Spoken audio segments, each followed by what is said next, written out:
अभी जो मैं डिस्कस करने जा रहा हूँ वो टॉपिक है परिवर्त आव्यूह, ट्रांसपोज ऑफ ए मैट्रिक्स। तो क्या है परिवर्त आव्यूह? वो छोटा सा एक टॉपिक है, 2 मिनट का, बस इतना सही है।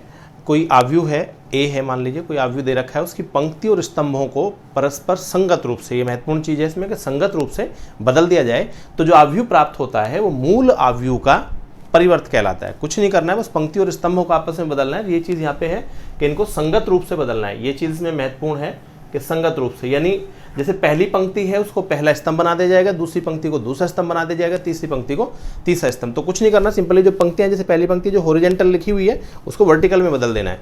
जो बदलने के बाद आव्यूह आएगा वो परिवर्त कहलाएगा उसका। अब इसके काफ़ी सारे यूज़ हैं, आगे चल करके काफ़ी जगह काम में आएगा। बस फिलहाल एक बार इसको समझ लें, इतना सही है कि आव्यूह ए का परिवर्त जो है उसमें क्या करना है, हमें पंक्ति और स्तंभों को बदलना है। जैसे मैंने यहाँ पे एक आव्यूह लिया A = XYZ PQR, इसमें 2 पंक्तियाँ हैं जैसे आप देख रहे हैं और 3 स्तंभ हैं। अब इसकी जो पहली पंक्ति है XYZ, उसको हम पहला स्तंभ बना देंगे XYZ। दूसरी पंक्ति है PQR, उसको हम दूसरा स्तंभ बना देंगे PQR, वो दूसरा स्तंभ बन गए। तो हुआ क्या, 2 पंक्तियां थी, इसमें 3 स्तंभ थे। तो अब जो मैट्रिक्स बनेगा उसमें 2 तो स्तंभ हो जाएंगे, 3 पंक्तियां हो जाएंगी, यानी 1 2 3 पंक्तियां हो गई, स्तंभ हो गए 2। एक्चुअली अगर आप देखो तो ऑर्डर भी उसी हिसाब से चेंज हो गया। इसमें 1 और 1 2 पंक्तियां और 3 स्तंभ है, तो इसका क्रम क्या कहलाएगा, 2/3। और जब ये बदल जाएगा, अब इसमें 1 2 3 पंक्तियां हो गई, 2 स्तंभ हो गई, तो ऑर्डर क्या बन जाएगा, 3/2। पंक्ति गुणा स्तंभ होता है हमेशा पहले पंक्तियां, तो इसका ऑर्डर हो गया 3/2। तो पहले 2/3 ऑर्डर था, फिर उसके बाद हो गया ऑर्डर 3/2। तो यही चीज मैंने यहाँ पे लिखी कि यदि A = Aij M/n, पहले तो इसको देख लो, यहाँ बाहर लिखा है M/n, इसको शॉर्ट में लिखने का तरीका, मैट्रिक्स को लिखते हैं ना ऐसे, अंदर आव्यूह Ai जैसे अवयवों को निरूपित करते हैं और बाहर लिखते हैं उसका क्रम। तो यहाँ पे क्या किया मैंने, क्रम M/n था, तो बदलने के बाद में जब ट्रांसपोज हो जाएगा तो क्रम बन जाएगा N/m। दूसरी बात, अगर यहाँ अवयव था Aij तो वो अवयव Aij की जगह बन जाएगा Aj।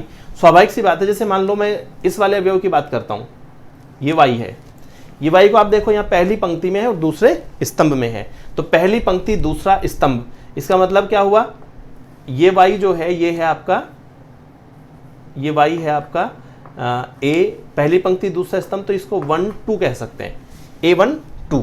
अब जब ये यहाँ आ जाएगा तो यहाँ y पाओ आप, यहाँ जो y है वो क्या है, यहाँ पे y क्या है, यहाँ ये पंक्ति तो हो गई पहली और दूसरी, तो दूसरी पंक्ति होगी, पहला हो गया स्तंभ, तो दूसरी पंक्ति पहला स्तंभ, यानी ये हो गया A21। देखो यहाँ था A12, यहाँ हो गया A21, तो 1 2 की जगह क्या हो गया 21, तो Ij की क्या जगह क्या हो जाएगा Ji। तो iवीं पंक्ति jवें स्तंभ का जो अवयव है वो jवें पंक्ति और iवें स्तंभ का अवयव बन जाएगा। तो ये तो लिखने के लिए है, बाकी आसान सा, इसमें समझने में कोई दिक्कत नहीं है, पंक्ति और स्तंभ आपस में बदल जाएंगे। ये कुछ 3-4 चीजें हैं जो आपको याद रखनी है। A' का डैश, अच्छा दूसरा मैंने एक चीज यहाँ पे लिखी है, आप इसको निरूपित कैसे भी कर सकते हैं, A' से निरूपित कर लें, AT से कर लें या स्मॉल t लिख लें, जैसे भी।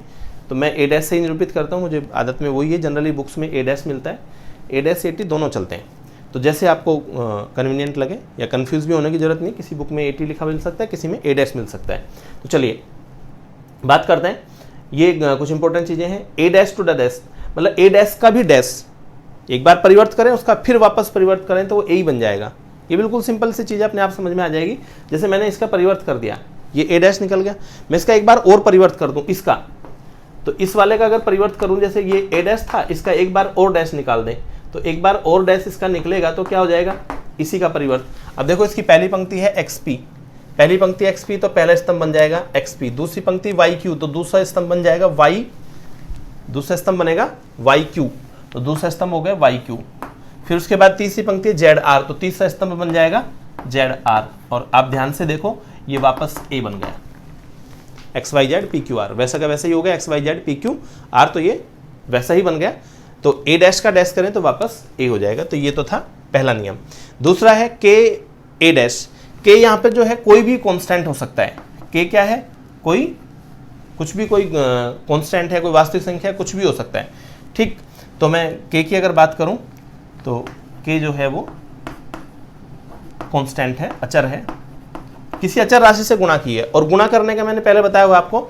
आप देखना जो आव्यूह का अदिश गुणन में लिखा हुआ है। अब Ka, जैसे मान लीजिए मैंने यहाँ पे लिखा A = मैं लिखता हूँ 1 2 3 5। अब मैं इसका 2A निकालूं, 2A यहाँ से, तो 2A = क्या होगा हर अवयव को 2 से गुणा हो जाएगी, तो ये हो गया 2, यहाँ से 2 गुणा हो गया 4, ये हो गया 6 और ये हो गया 10।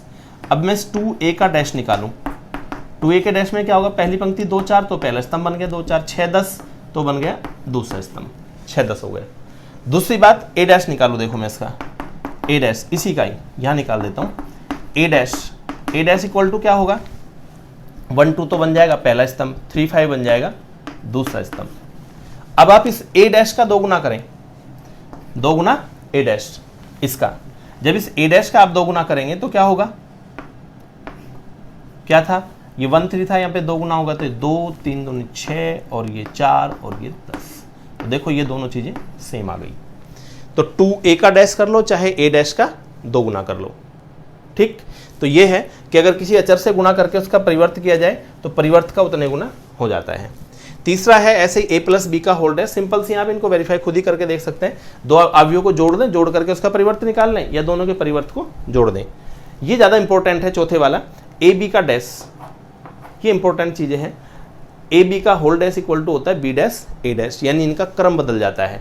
दो अवयव हैं, अगर गुणा में लिखे हैं ए और बी और दोनों के गुणा को का डैश निकाला जाए, उसका परिवर्त किया जाए तो वो उसका क्रम बदल जाएगा। और इसमें एक और चीज़ महत्वपूर्ण है, अगर मान लीजिए 3 अवयव हो जाएं ए बी सी, इसका पूरे का होल डैश करूं तो ये बराबर आएगा, इसको तीनों को क्रम उल्टा हो जाएगा, सी डैश बी डैश ए डैश। यानी जितने भी अवयव क्रम से ऐसे गुणा में हैं, अगर पूरे का गुणा करके हम उसका परिवर्त निकालते हैं तो सबके परिवर्त का व्युत्क्रम में वो गुणा होते चला जाएगा। आप इनको वेरीफाई करके देख सकते हैं। दो अवयव ले लें आराम से, उनकी गुणा कर लें, गुणा करके जो आएगा उसका परिवर्त निकाल दें, एक बार दोनों के परिवर्त की गुणा कर लें तो ये आपका इजीली वेरीफाई हो जाएगा। ठीक है, तो ये एक छोटा सा टॉपिक है अवयव का परिवर्त, बस ये आपको एक बार देखना है। इसमें इतना सही है कि करना क्या होता है, पंक्ति और स्तंभों को आपस में परस्पर बदल दिया जाता है, तो बदलने के बाद जो आता है वो परिवर्त कहलाता है।